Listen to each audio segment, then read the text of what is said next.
Mesdames, Messieurs, peuple congolais, pourquoi et comment la France sera-t-elle affaiblie de 50 ans du dictateur Denis Sassou Nguesso au Congo-Brazzaville? D'abord, pourquoi la France sera-t-elle affaiblie de 50 ans du dictateur Denis Sassou Nguesso au Congo-Brazzaville? C'est pas sorcier. Et pour cause. Dans une relation humaine, quelle qu'elle soit, diplomatique, politique, économique, commerciale, géostratégique, sociale et culturelle dans nos sociétés et civilisations, il y a toujours trois mots-clés: confiance, méfiance et défiance. La confiance ne se décrète pas, elle se construit au gré des épreuves. On fait toujours confiance à quelqu'un, à un produit, à une marque, à une entreprise, à une association, à une institution, à une nation donnée, etc., etc., etc. Mais quand on n'a plus confiance à quelqu'un, on rentre souvent dans ce qu'on appelle la méfiance. À la différence de la confiance, la méfiance dessert les liens humains ou des relations humaines précitées. Donc, quand on se méfie de quelqu'un, on n'a plus confiance. Et quand cette méfiance devient répétitive, récurrente, habituelle, on rentre souvent dans ce qu'on appelle la défiance, c'est-à-dire l'évitement. Il y a des individus qu'on évite. Il y a des amis qu'on évite. Il y a des produits, des marques qu'on évite. Il y a des entreprises qu'on évite. Il y a des institutions qu'on évite. Il y a des nations qu'on évite, etc., etc. Vous avez tout compris. Donc, dans le cas des rapports ou des relations entre nations, on parle souvent de relations diplomatiques chaleureuses. Pourquoi chaleureuses? Parce que les deux chefs d'État sont en confiance. Ou il y a réchauffement diplomatique parce que les États n'ont que des intérêts à défendre. Hein. Les États n'ont pas d'amis ni d'ennemis permanents. Les États n'ont que leurs amis, leurs intérêts à défendre. Mais quand on se retrouve en symbiose entre deux chefs d'État ou de gouvernement, hein, donc là, il y a la relation, dit relation est chaleureuse. Donc, il y a la confiance. Mais quand entre les deux nations, il n'y a plus de confiance, on rentre dans la méfiance. Et là, les relations peuvent être tumultueuses. Relations diplomatiques, économiques et autres, tumultueuses. Et enfin, ces relations diplomatiques et économiques entre nations peuvent devenir froides. C'est-à-dire, on est en défiance. On s'évite. Historiquement, ça a entraîné toujours des guerres. Et aujourd'hui, bon, vous avez ces tensions entre les nations et autres parce que les relations sont froides, ou les chefs d'État ou ces États sont en défiance. Vous avez tout compris. Dans tous les cas, il vaut mieux entretenir des relations partenariales ou du partenariat, quel qu'il soit, que de la prédation. Or, trop de prédation tue la prédation. C'est ce qui se passe au Congo-Brazzaville pendant la dictature France-Afrique de Denis Sassou Nguesso. Et pourquoi celui-ci a-t-il considérablement affaibli la France au Congo-Brazzaville? C'est pour 5 raisons. La première raison est diplomatique. en effet, 2 Congolais sur 3 qui contestent le régime de Brazzaville à l'étranger a des problèmes administratifs de passeport et de visa. Et pire encore, c'est en France que ces Congolais qui contestent le régime de Brazzaville ont plus ces problèmes-là, de passeport et de visa. Le paradoxe, c'est qu'ailleurs, en Occident, qu'il soit européen ou nord-américain, eh oui, les autorités administratives on tient toujours compte de ces problèmes administratifs liés aux tyrannies France-Afrique. Et donc, ils sont plus écoutés. Et il y a des mesures d'allègement. Oui, parfois, on dit, bon, ben, vous ne pouvez pas avoir ce passeport ou visa. Pour quelle raison? Il explique ça. Bon, ben, c'est bon, on peut vous donner ça. Mais en France, depuis la France Hollande, pour avoir un titre de séjour ou résident ou tout ce que vous avez, il faut un passeport, un cours de validité. Or, depuis ce que Sassou a fait depuis son coup d'État France-Afrique, il ne pouvait pas donner des passeports à tous ceux qui contestent son régime à l'étranger. Et pour la plupart des gens qui contestent son régime à l'étranger sont en Occident. Et majoritairement en France. C'est là où ils ont aussi des soucis de passeport. Et donc, alors qu'ailleurs, d'autres pays européens ou nord-américains ont dit non, mais c'est vrai que la personne, par rapport à ce décret, c'est un décret datant de 2000, et que bon, ben, tout individu congolais qui contestait le régime Sassou Nguesso ne faut pas les donner des passeports. L'enjeu, c'était quoi? Bon, qui se naturalise là-bas, qui reste tranquille là-bas, bon, ils ne viendront pas. De toute façon, quand ils vont venir, ils vont demander des visas. On ne va pas leur donner des visas aussi. Donc, vous venez au pays, vous êtes des prisonniers politiques ou une prison à ciel ouvert. Tout Congolais, fanatique ou non, de Sassou Nguesso est prisonnier de Denis Sassou Nguesso et de la France-Afrique. Mais par contre, ceux qui sont à l'étranger sont des exilés ou des apatrides. Et beaucoup oublient que ils sont tous des exilés.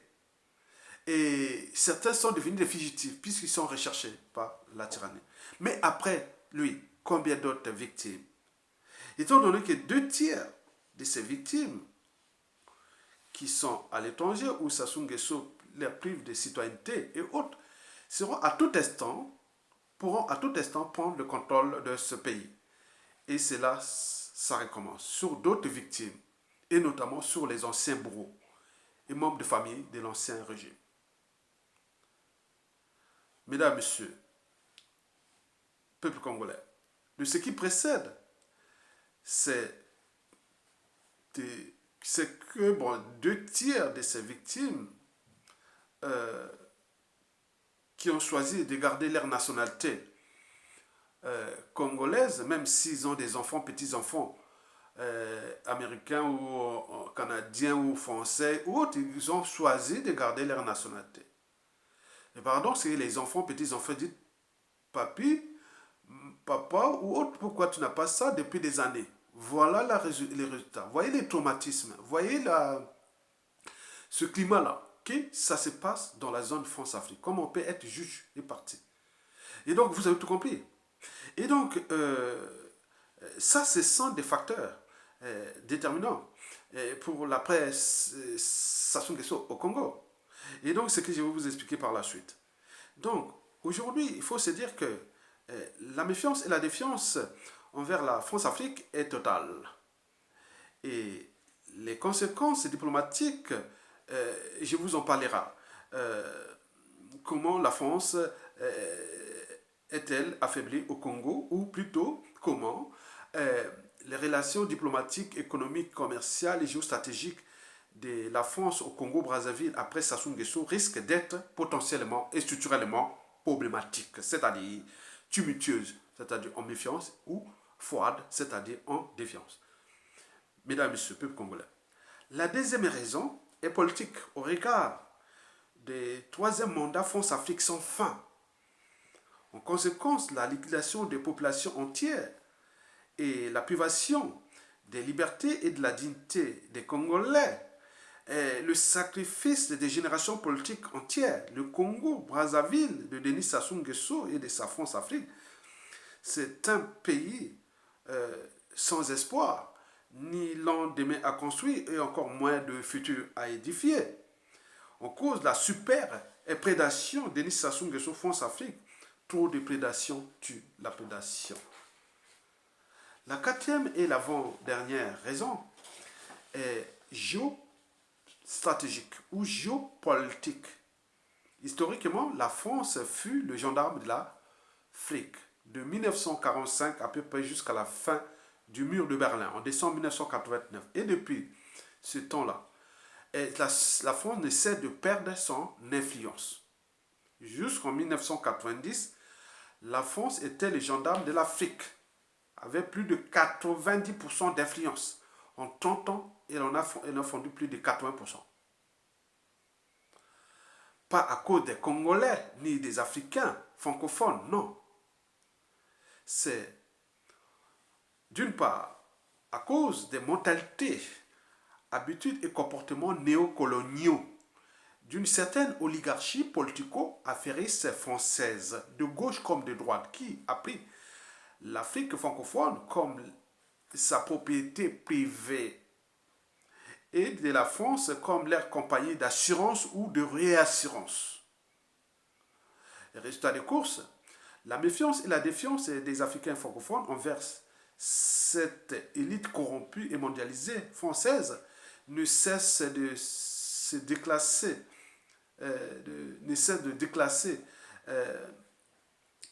la France dans son précaré, dans ce qu'on appelle les ex-colonies françaises, où là-bas les gens n'ont que des devoirs, n'ont pas de droits. Et vous avez tout compris. Qui aujourd'hui, il faut se le dire, que la merde est totale dans toute l'Afrique francophone. Là où il y a toutes les tensions politiques, électorales et autres, c'est en Afrique francophone. 2 tiers des dictateurs du continent noir, mais jusqu'à combien de temps encore? Il y a d'autre part le maintien au pouvoir et par la force d'une certaine élite corrompue africaine, francophone, sous-fif, ou collabo, ou valet des tyrans, France-Afrique liberticide, anti-démocratique, anti-sociaux et criminogènes. Et jusqu'à combien de temps encore? Mesdames, Messieurs, peuple congolais, la quatrième et avant-dernière raison est en rapport avec la communication globale. En effet, depuis ces 10 dernières années, les Congolais sont de plus en plus informés, de plus en plus éclairés par l'outil de la communication globale, l'Internet, les médias, réseaux sociaux. Et tout ça va chambouler leur curiosité, leur esprit citoyen, de patriotisme et autres. On a pu par exemple voir ces dernières années où la plupart des Congolais s'attaquent à cette élite congolaise corrompue sous fil de Denis Sassou Nguesso, qui aujourd'hui, cette élite corrompue, est désormais démasquée, grillée, souillée. Et certains sont même en danger. Et pourquoi? Parce que nous, derrière la politique ou les affaires politiques, il y a toujours l'appartenance culturelle. Donc, on parle des tribus, de géopolitique, qui aujourd'hui, toutes les élites ou les cadres civils, politiques et militaires, surtout politiciens, au Congo-Brazzaville, dans la géopolitique nord-sud, les Mounari, les Tchati-Mabiala, les Kolela sont en danger. Ils sont encore protégés par ces Sassou. Donc ils sont maintenant pris dans le pied des Sassou Nguesso pour détruire aussi, non seulement le Congo, mais le Sud-Congo, puisque c'est 2 tiers de la population, 2 tiers de villes stratégiques, 2 tiers de... Donc, la fameuse unité du Sud, c'est une contre-réaction contre cette élite sudiste congolaise corrompue, qu'on ne va plus se laisser faire un pouvoir au nord France-Afrique, qui ne cesse de nous massacrer dans le Sud, de voler nos ressources naturelles, de nous mettre dans la mer. Donc il y a cette division géopolitique. Donc ça, ce sont des tendances qui vont certainement s'amplifier. Notons au passage qu'il y a encore un contentieux des crimes contre l'humanité et qui, depuis 1997 à nos jours, n'est pas encore réglé. Et donc Sassou Nguesso joue à la ruse et à la dictature à vie, c'est pour en partie s'échapper à ces crimes multiformes et multidimensionnels commis dans ce pays. Et par translation de la France-Afrique qui fut son donneur d'ordre. Et donc il y a un enjeu là qui est dangereux, qui, cette élite corrompue, congolaise, est aujourd'hui grillée, en difficulté, et qui sont vomis dans leur tribu, dans leur image nationale et tout compagnie. Donc l'Internet va augmenter ça au fur et à mesure. Et donc ils sont quelque part pour leurs enfants, petits-enfants, et se dire non mais c'est pas possible. Comment vous allez défendre un tyran où tout autour, les gens sont de la merde. Et les gens essaient de mourir à cause des conditions de vie exécrables d'un pays pourtant riche. Un pays qui avait un bon avenir, mais a eu cette malchance de rencontrer Sassou Nguesso et sa France-Afrique, et qui aujourd'hui ont brisé des millions de vies, ruiné et détruit tout un pays. Donc nous sommes là en train de voir l'hécatombe ou la démolition, le fracassage d'une nation par un dictateur et son donneur d'ordre, la France-Afrique. Et donc vous devez en tenir compte de l'évolution de, de, de la communication globale qui même de certains diplomates français, France-Afrique, ils ont pris conscience que l'Internet pénètre. Maintenant, tout le monde va avoir un portable et tout ça, ça pénètre. Donc, ça a tout chamboulé. La France-Afrique, et là, il reste parce que ça se joue au mensonge, à la dissimulation, à la diversion, à la ruse, à l'injustice, l'oppression et la barbarie. Sinon, ici, il n'y avait plus ça. Il n'y a plus. Mais la meilleure force, c'est la patience. Parce que la patience, oui, toute dictature a durée de vie limitée. Vous avez tout compris. Donc, sous la quatrième raison, l'Internet est en train de jouer beaucoup de faire beaucoup de boulot là. Et donc, il y a eu des contre-réactions. Des contre-réactions. Pourquoi vous faites Internet? Pourquoi vous faites Internet? Bon, les gens demandaient à Sassou Nguesso pourquoi il fait ses gouvernements sur vidéoconférence. Et pourquoi donc on multiplie pas partout dans le monde? Donc, ils sont grillés. Donc, c'est des gens du passé qui étaient venus là pour s'attaquer à la culture globale, aux médias et réseaux globaux. Donc, ils sont perdus. Le combat est perdu. Mesdames, Messieurs, peuple congolais, la cinquième et la dernière raison est du côté du souverain peuple, qui on ne sait pas qui est qui et pourquoi. Parce qu'il y a eu trop de victimes multiformes et multidimensionnelles. Les victimes des assassinats, de l'apartheid, de tout ce qui s'est passé du nord au sud, de l'est à l'ouest. Il y a eu trop de... Donc, par conséquent, à l'intérieur de ce peuple, on ne sait pas qui est qui. Qui peut être peut-être un Touadéra qui est là. Il va dire non, voilà, transformer le Congo vers la Russie. Qui est Kagame là dans la population, qui va peut-être transformer les Congolais vers les USA. Ou qui est Massabadoua qui va les ramener vers les Chinois. On peut en multiplier les exemples. Donc la tendance est là. Donc, méfiez-vous des apparences. Donc, l'opinion est là. Quand je mesure l'opinion, je vous l'indique, à l'échelle, quand on parle de la France, que ce soit depuis, pour mesurer la température des trois mots-clés précités, c'est-à-dire confiance, méfiance, défiance. Il ne faut pas voir tous ceux qui sont en France, non. Il faut voir ceux qui sont hors de France, dans le monde, que ce soit les diasporas dans d'autres pays européens ou ceux qui sont au nord-américain, en Afrique et partout. Vous arriverez qu'il reste 10% de confiance envers la France, 40% de méfiance et 50% de défiance. On a vu ce qui a produit au Mali, au Centrafrique et au Rwanda. Et la tendance est générale. Donc nous sommes en présence d'un divorce contentieux. Dans le divorce contentieux, il y a souvent, on fait intervenir la sécurité. Et donc nous allons pas à pas là, dans toute l'Afrique francophone, c'est un divorce contentieux. Mais à la faute à qui? Là-bas, les gens ont tout perdu, n'ont plus rien à perdre. Et comme disait Aimé Césaire, que le malheur de l'Afrique est d'avoir rencontré la France. J'ai dit non. Le malheur à venir de la France est d'avoir entretenu la France-Afrique. Parce que la France n'est plus seule. Elle a hérité d'un espace, un gros gâteau, qui ne sait même plus le nourrir, ni le contrôler, ni quoi que ce soit. Donc il y a des requins, il y a des puissances diplomatique, militaire qui rôde autour. Et la tendance est générale. La faute, ce n'est pas les Africains. Nous sommes là que pour alerter, éveiller. Nous sommes là comme les chiens qui aboient, qui alertent du danger pour tout le monde. Vous avez tout compris. Mesdames, messieurs, peuple congolais. Donc, de ce qui précède, donc la surprise sera totale pendant la chute de Sassou Nguesso. Dans 100% des cas. En tenant compte des 5 raisons précitées. Mesdames, messieurs, peuple congolais, je vous informe que les puissances économiques et militaires qui rôdent hein, autour de notre cher beau pays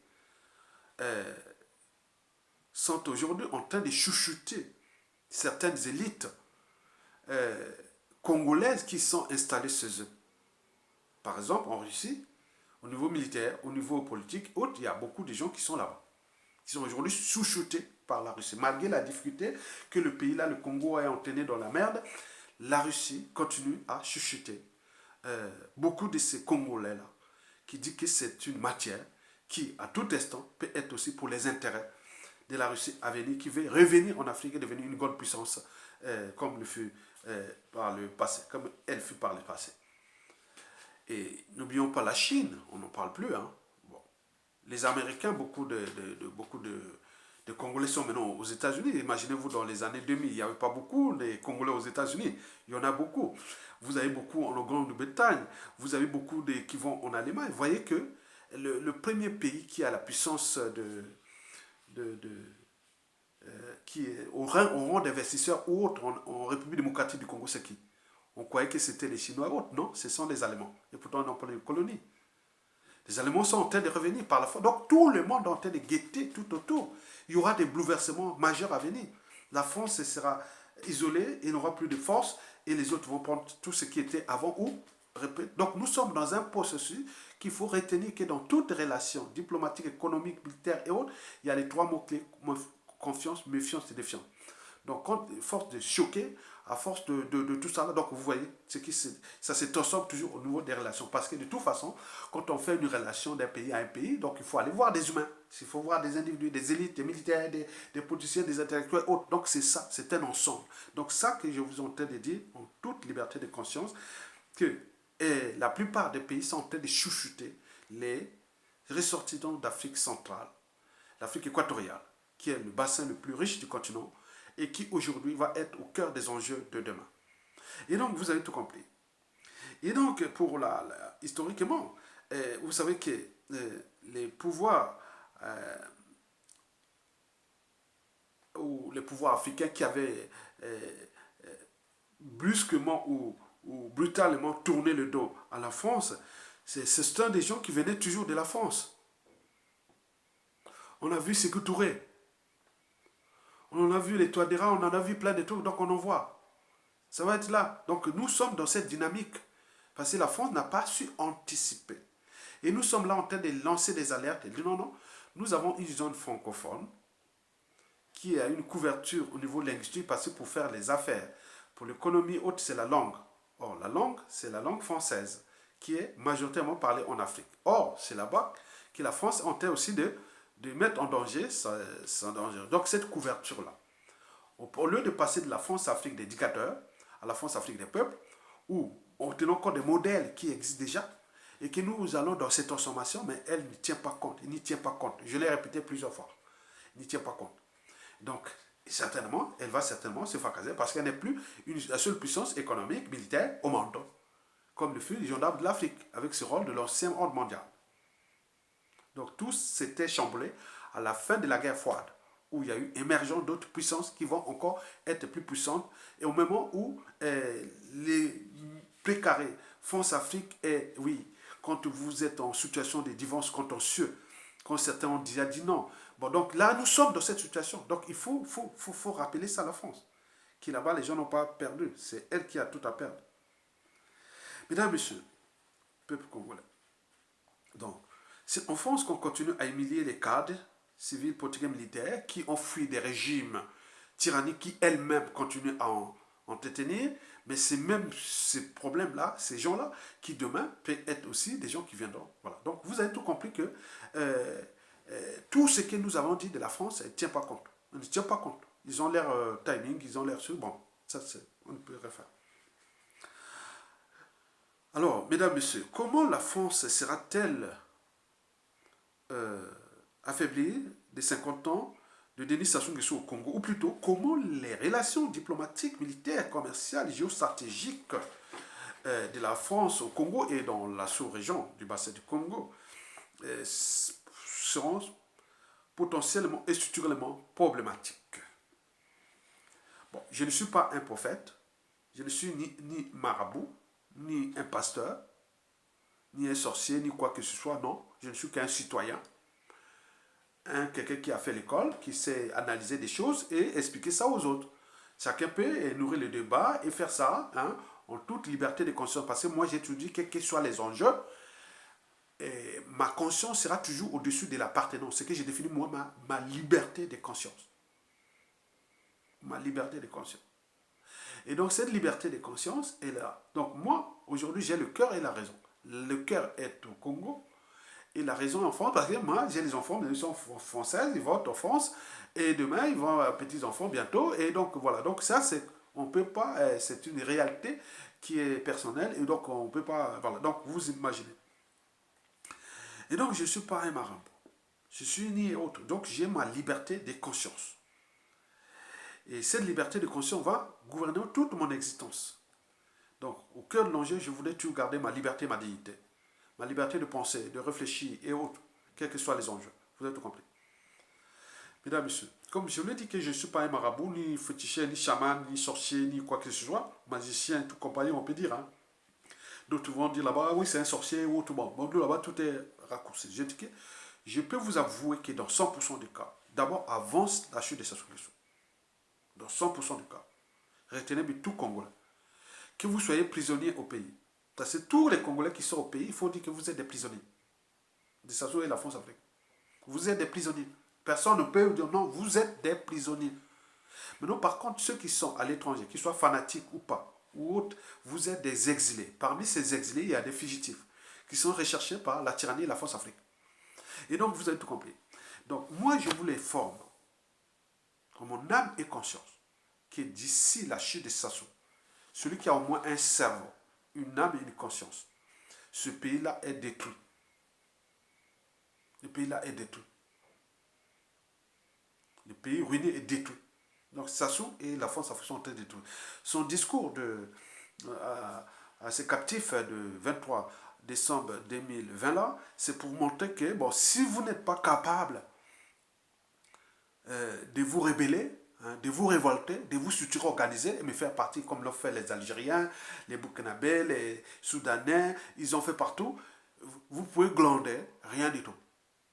Et la France-Afrique d'ailleurs. Voilà. Donc, tant que les Congolais ne se revolent pas, ne prennent pas leurs responsabilités, la France-Afrique sera toujours du côté là où il y a le pouvoir. Mais le problème, c'est que par rapport à ce que je vous ai précité, elle est en train aussi de foncer avec Sassou Nguesso. Parce qu'elle n'est plus seule, parce que pour toute organisation, qu'elle soit État, entreprise ou association, il faut d'abord ces socles des relations humaines. Là, il y en a méfiance et défiance. Mais la France n'est plus seule. Là, il y a des requins, il y a des gros qui guettent là. Et que les gens, dans le cadre de ce divorce contentieux, et comme les femmes, ils veulent fuir le mari, ils cherchent les moyens de... Donc, il y a la norme, si tu fuis, moi je vais te tuer. Si tu fais ceci, donc ils parlent comme ça. Et donc là, ça devient comme ça, dans le cas de la France-Afrique. Et donc tout le monde a tout compris. Je vous dis que Sassou Nguesso, le pays là, retenez bien. Nous allons perdre chaque famille aujourd'hui, au moment où je vous parle, chaque jour, jusqu'à la chute de Sassou. Chacun de nous aura perdu au moins un tiers des membres de la famille, surtout ceux qui vivent dans les grandes villes. Parce que ça devient la constitution. Mais par contre, quand ces gens sont à l'étranger, ils prennent du plaisir de venir s'attaquer aux dignes fils du Congo, qui luttent où beaucoup ont des convictions. Certains sont des victimes des Sassou de toute la famille passée autres. D'autres sont des patriotes et autres. Vous venez s'attaquer, on se dit qu'il y a une injustice. Mais est-ce que vous avez le monopole de faire ça contre les autres depuis l'Occident? C'est le paradoxe. Les gens sont en train de mourir là-bas. C'est un pays qui est détruit. Quand vous avez... Le Congo n'est plus au bord du trou. Non, il est dans le trou. Donc vous creusez un trou, des 100 mètres de profondeur, vous regardez comme ça le Congo au fond là-bas. Et donc, vous venez parler de quoi? Mais qui est responsable et coupable? C'est Sassou Nguesso et par translation son donneur d'ordre, la France-Afrique, puisque cette situation est identique au Gabon, au Cameroun, au Tchad, au Togo, au Côte d'Ivoire, au Guinée. Partout, il y a la France-Afrique. Et donc, vous voyez que c'est une situation dangereuse. Donc, Sassou va parler là. Qu'est-ce qu'il va dire? Il va jouer toujours au mensonge, à la dissimulation, à la diversion, et autant qu'il n'aura pas l'impression ou la pression du peuple ou de tout ce qui est autour, on va dire non, non, non, non, on prend notre responsabilité. Si on n'aura pas la pression de la France, dit non, mais attends, je suis en train de jouer un jeu danger, Denis Sassou Nguesso, c'est un dictateur. Toute dictature a durée de vie limitée. Donc, comme il, à la fin, il a trop offensé ce pays, il est en train de foncer ce pays, le réveil sera brutal. Parce que je ne sais que qui est qui, que les tendances France-Afrique ou francophones sont inversées. Il y a beaucoup plus d'anglophones, des tendances anglophones ou autres au Congo que francophones. Et même ceux qui sont dans le bloc francophone n'ont plus de crédibilité, puisque quand vous parlez de la France ou de ce donc nous sommes tous souillés, même nous. Quand on parle là, c'est pourquoi j'invente le concept de France-Afrique des peuples. Mais là, ça ne passe pas. Donc, mais la France est souillée. Donc, la situation qui va arriver là-bas, qu'est-ce qui va arriver? Nous allons vivre l'après Sassou Nguesso. Et on va aboutir à 3 situations de l'après Sassou Nguesso. C'est-à-dire, elle est inévitable. La première situation, c'est que nous pouvons vivre ce que nous avons déjà vécu dans la zone France-Afrique. Comme ça s'est passé au Congo, par exemple, depuis le coup d'État constitutionnel, le hold-up électoral, comme ça s'est passé comme ça se passe au Gabon, au Cameroun, comment on appelle, en Côte d'Ivoire et partout. C'est le statu quo. C'est autre. Ils viennent de faire leur truc dialogue qui rentre dans les mécanismes de la conservation des tyrannies France-Afrique. Hein, dialogue. Dès que vous appelez dialogue, c'est pour calmer, chercher une union nationale. Et en attendant, on va liquider et tuer. Enfin, voilà. Donc, c'est ça. Ça ne fait pas. Donc, nous réussirons d'ici 2021 si on ne prend pas les responsabilités. Le pays est déjà détruit. Ça, s'il n'y a pas. Notez bien que le pays est détruit. Non, non. C'est déjà détruit. Ils sont déjà détruits. Ils sont déjà détruits. Bon, donc, il le font. Maintenant, là, pendant ça, donc, la situation d'ici 2021, qu'est-ce qui va se passer? La France, il va savoir que, bon, il n'a plus de pierre d'échange, en tenant compte de ce qui s'est passé depuis 1997 à nos jours. Parce qu'au Nord, il y a eu des règlements politiques et militaires. Donc, le Nord, on va chercher qui aura encore une crédibilité de souder le Sud, qui ne veut même plus des Nordistes. Et au Sud, il y a aussi cette problématique des gens que la France-Afrique et Sassou ont massacrés depuis 1998 à nos jours. Les images commencent à sortir, sont des crimes de sang qui impliquent la France et Sassou Nguesso. Donc la France est prise dans son propre piège avec Sassou Nguesso. Donc ils sont dans ces suicides collectifs. Donc l'argent, on dit. Et à côté, les gens, le pays est en train de s'enfoncer et les gros requins des puissances et autres, peut-être le grand frère américain dit non, stop. La France, bon, c'est fini. Donc, il faut voir l'administration de Joe Biden qui arrive. Mais du côté de la France, elle ne peut pas parce qu'elle est prise dans son propre piège. Donc, parler des Sassou ou d'un pion qui vont faire de la France-Afrique, c'est s'enfoncer ce pays. Et on va arriver dans une situation opposée, donc de ce qu'on appelle les standards de la France-Afrique, parce que chaque fois que la France, vous avez vu au Centrafrique, il y a eu que des chaos, vous avez vu au Mali, vous avez vu partout, donc il n'y a que ça. Donc cette zone devient problématique à cause de la France-Afrique. Alors que ici, des élites, donc ce n'est pas le peuple français, il faut distinguer la France du peuple français. Il faut voir cette élite corrompue, hein, les énarques et tout ça là, c'est chaud. Ils ont détruit tout un écosystème qui, au départ, quand on a vu le monde anglo-saxon ou anglophone en Afrique, vous voyez que c'est dynamique, ça force. Et même l'isophone, les Portugais, regardez tous les pays colonisés par le Portugal, ils sont dynamiques. Mais nous, regardez. Donc, vous avez tout compris. Ça, c'est la première situation qui va arriver, c'est-à-dire pendant la chute de Sassou Nguesso, nous risquerons de rentrer dans le statu quo, dans des jeux de ça, où la France va chercher certains partenaires, des accords, peut-être avec je ne sais pas où, qu'elle voit donc combien, ou dans un environnement qui, il faut se le dire, où les Congolais sont en méfiance et défiance envers la France-Afrique, comme ça se passe partout. Donc derrière les Congolais là, c'est qui est qui, on ne sait pas. Et donc, maintenant la deuxième situation, c'est-à-dire, Et la situation qui peut arriver à la chute des Sassou peut arriver, qu'on ne sait pas qui est qui, on peut voir un virage vers ce que Touadéra a fait en Centrafrique. Parce que l'enjeu de ces Congolais-là, de ce réseau-là, que non, il faut se protéger de la France. Et pourquoi se protéger de la France alors qu'on a des accords militaires? On dit, regarde ce qui s'est passé au Mali, regarde ce qui s'est passé encore au Centrafrique. Donc, vous voyez déjà ça. C'est pour alerter la France des enjeux. Donc là, la deuxième situation, c'est on peut se rediriger vers la Russie. Et la troisième situation, on peut se retrouver dans la situation du Rwanda, comme en 1994. Virage vers les Américains, anglo-saxons. Mais dans tous les cas, si la situation se termine par le chaos, s'il y a le chaos, donc vous aurez le Congo au milieu. De côté, la France, qui cherche à mettre des pions ou chercher des dons ou une résolution ou autre, donc ça ne va pas marcher. Puisqu'il y a des passifs déjà de 97 à nos jours, des crimes de sang et de dons. Donc, puisqu'il va ajouter peut-être d'autres crimes, la France n'a plus de marge de manœuvre là-bas. Et donc, en haut, vous avez la Chine qui est là, qui aussi peut jouer le jeu comme l'a joué avec la France et Denis Sassou Nguesso, peut-être qu'il va... Voilà, donc la Chine a un mot à dire aussi là. Il faut en tenir compte. Et en bas, vous avez la Russie, qui est déjà en Centrafrique, et qui n'ose plus lâcher. Elle était déjà au Congo en 1969 à 1991, 92, 91. La Russie est restée au Congo, voilà, donc, pendant plus de 20 ans. Et donc, là, il va revenir. Donc, dès qu'il met un pied, comme le fait pas au Centrafrique, et là, il va. Hein. Donc, si ça arrive par les chaos, ça risque de profiter soit les Russes ou les Américains. Parce que déjà, dans la partie nord, que ce soit la Likwala, que ce soit autre, on en a marre de Sassou-là, de tout. Or, Sassou, c'est la France-Afrique. Et ce qui se passe, les populations là-bas, il y a des échanges culturels entre la Likwala. Et donc, si ça se termine dans la Likwala, si ça se termine par les chaos, la Russie peut donner un coup de main au Congo. Hein. Et c'est les Américains qui vont jouer les doubles jeux, puisque les Américains se disent en République démocratique du Congo et en Angola.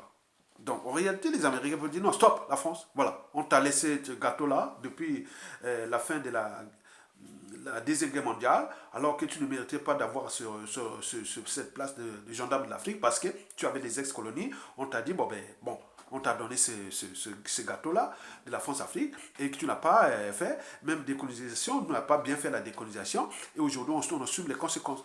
Donc, nous sommes en train de perdre ce qui était des géopolitiques ou le précaré occidental et qui risque d'aller vers les Russes ou les Chinois, c'est à cause de la France. Et donc la France, et les Américains au Congo, ils peuvent taper les dents sur la table et dire non, mais tiens, c'est fini. Ils prennent le Congo, comme l'a pris l'Angola et la RDC.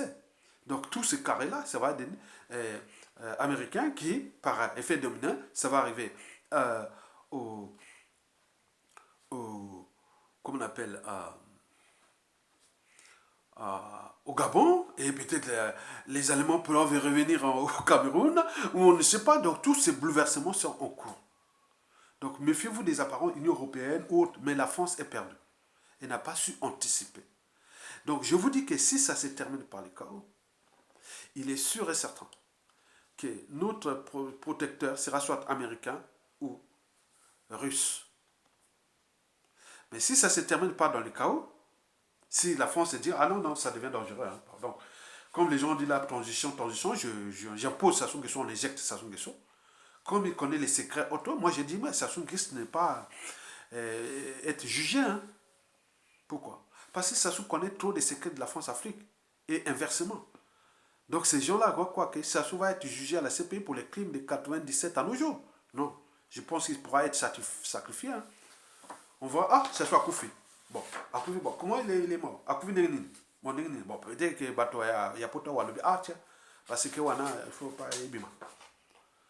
Donc tu voyais il y a beaucoup d'enjeux là, tu comprenais? Donc vous voyez que la situation qui se dessine, le pays est fini.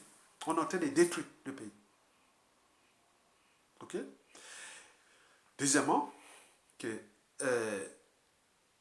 la classe intellectuelle, politique et militaire congolaise est aujourd'hui en méfiance envers la France. D'autant plus que beaucoup de ces gens qui luttent contre Sassou Nguesso ont des problèmes en France. Qui, paradoxalement, soi-disant, sont précarés. Et ce n'est pas que les Congolais. Il y a des Gabonais qui ont les mêmes problèmes. Les Camerounais, les Tchadiens, les Togolais, les Ivoiriens. Tous ces problèmes administratifs-là, des précarés, France Afrique. Alors que tous ceux qui vont dans d'autres pays européens n'ont pas ça. Mais la France compte tout de même sur son précaré pour maintenir son rang mondial. Mais c'est le paradoxe. Et qui est en train de s'effondrer.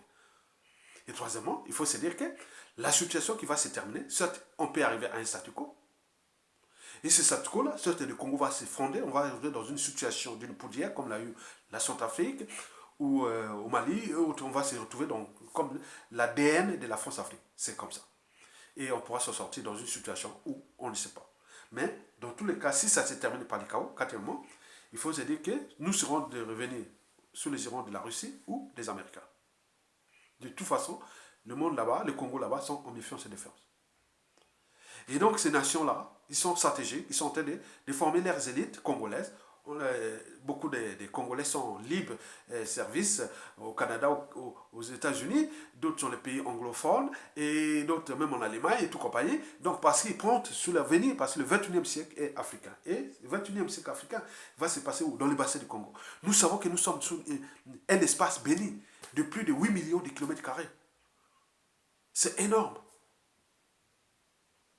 Cet espace d'Afrique équatoriale, c'est énorme. Il y a tout là-bas. Donc, le jeu de demain, des technologies de demain, des terres rares, des minéraux, des problèmes de l'eau et tout, nous avons tout. Le soleil et tout. Donc, vous devez comprendre qu'il ne faut pas prendre vos pays à la légère. Il faut prendre que les gens qui viennent là-bas ne sont pas vos amis. Ils sont pour leurs intérêts. Mais il faut savoir qui est qui. On va jouer au partenariat gagnant-gagnant. Alors qu'avec la France-Afrique, on était dans la prédation. Et ce qui fait qu'au cinquième et dernier point, c'est que la France risque de tout perdre dans son précaré. Parce qu'elle n'a pas su anticiper. Mesdames, Messieurs, peuple congolais. Donc, j'en ai terminé pour cette analyse et décryptage de la situation. Mais retenez bien, hein, comme je vous l'ai dit, que le pays est foutu. Sassou va faire son truc là. Donc, dans les yeux de la conscience de tout le monde, donc on voit Sassou, on voit la France. On voit la France-Afrique. On voit la destruction du Congo égale la France-Afrique.